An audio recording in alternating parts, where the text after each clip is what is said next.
my dog died, which I was particularly upset about. I love that dog. And sadly, I had a friend pass away. He had cancer, and I watched him slowly die over the period of about 8 months. I think at that stage I started to think to myself, everyone kept on telling me that God loved me, and I kept on thinking, God killed my dog. He doesn't love me. I'm going to find out for myself what the real truth is. The truth for myself anyway, as an Aussie, first thing I'm going to think of is go to a church. Everybody was singing so much, I couldn't believe it. I didn't know any of the words that anyone was singing. I didn't know any of the notes to hit or whatever. I felt pretty stupid. Beautiful teachings in the Bible. But I didn't find what I was looking for. And I was working alongside a Hindu. And one of the things that I kept on asking him is, talk to me about all these gods. I don't understand. How come you have to have all these gods?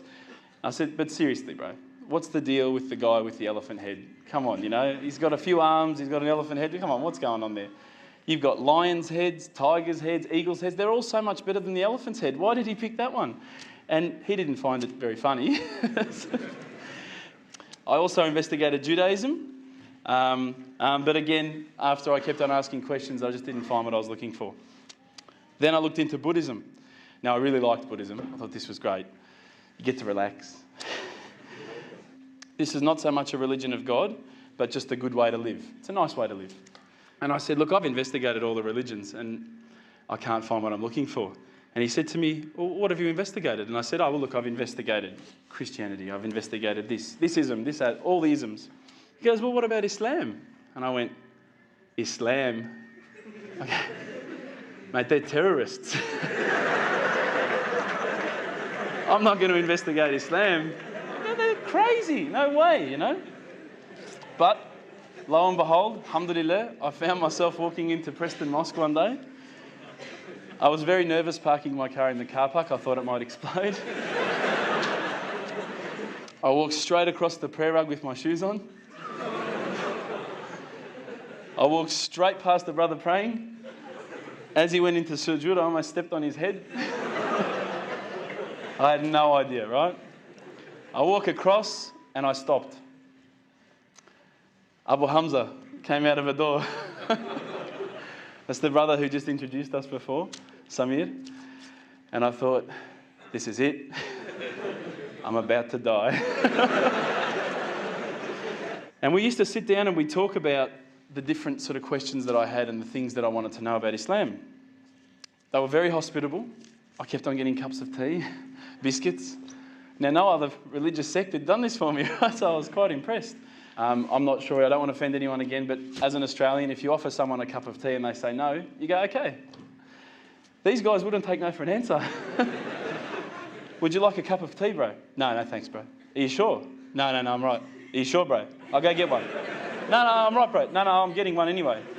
Sure, look, I'll just get you one, right? No worries, I'll get you one. All right, man, I'll take the tea, Subhanallah. When I was sitting down with the brothers from the mosque, when I would say, listen, I don't understand this. What about this? They would never just answer from their opinion. They would always pick up the Quran. They would open it up, and it would be like, they're like human indexes.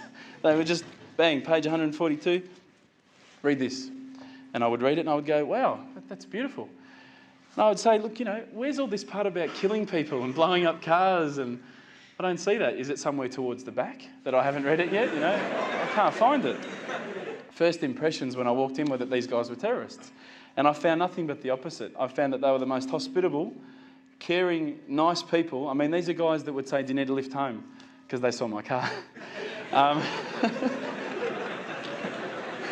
Do you need a panel beater? Do you need a new motor? And I remember speaking to them and they said, look, Islam is not just a religion for yourself, it's also a religion based on a whole social community. So alhamdulillah, I started realising that Islam is not just about each individual, it's also about a community.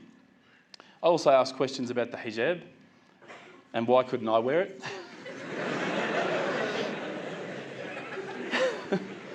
But once you start actually looking inside the religion, working as a whole unit, as in implementing every step of the way, it starts to make sense. And it started to make sense.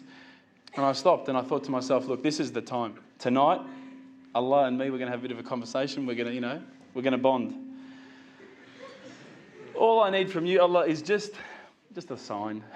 Just a little sign. Look, nothing too major, just maybe a bolt of lightning.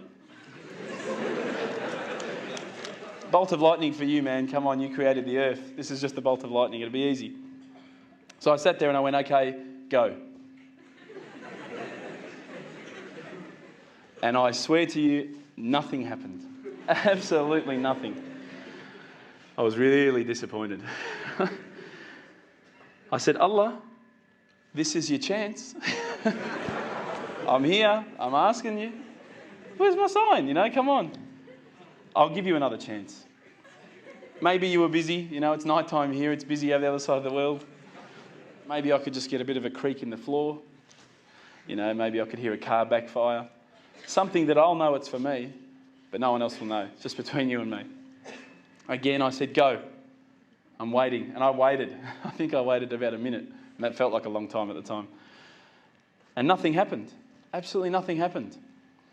And I was really disappointed. I thought, I'm like on this cliff. I'm on the edge of a cliff. I'm about to jump into Islam and I just haven't been pushed. I haven't taken that little leap.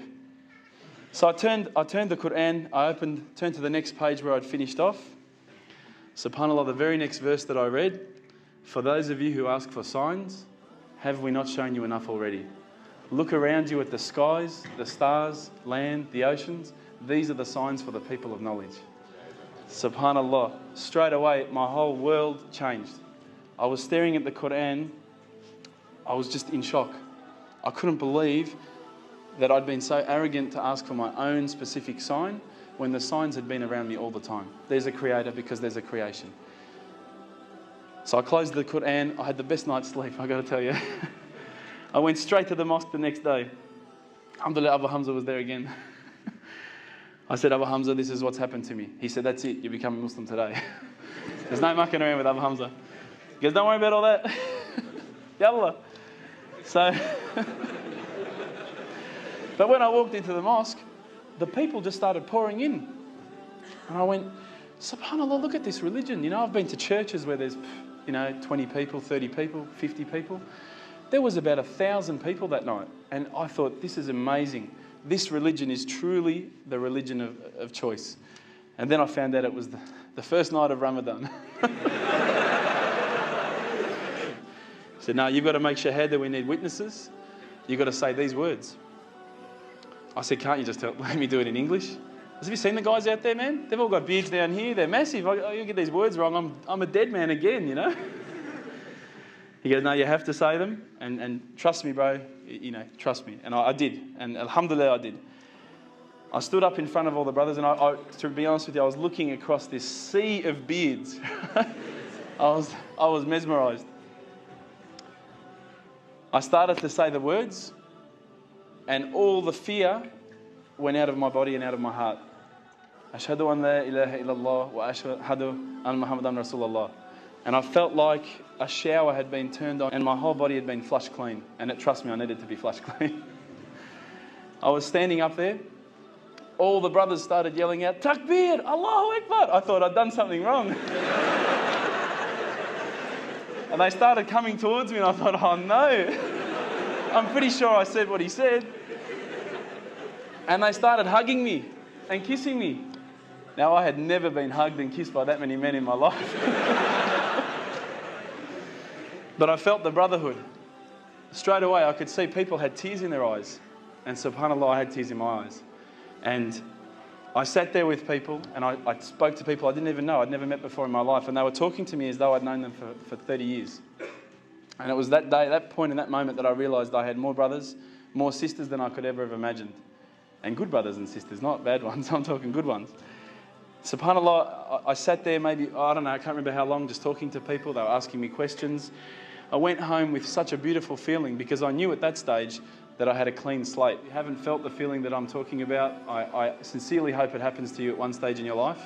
I encourage you to investigate all the religions, and particularly Islam. I would say that one of my favourite verses, I'll end with this verse, is a particular verse that says, let there be no compulsion in religion because the truth stands clear from error. Assalamu alaikum.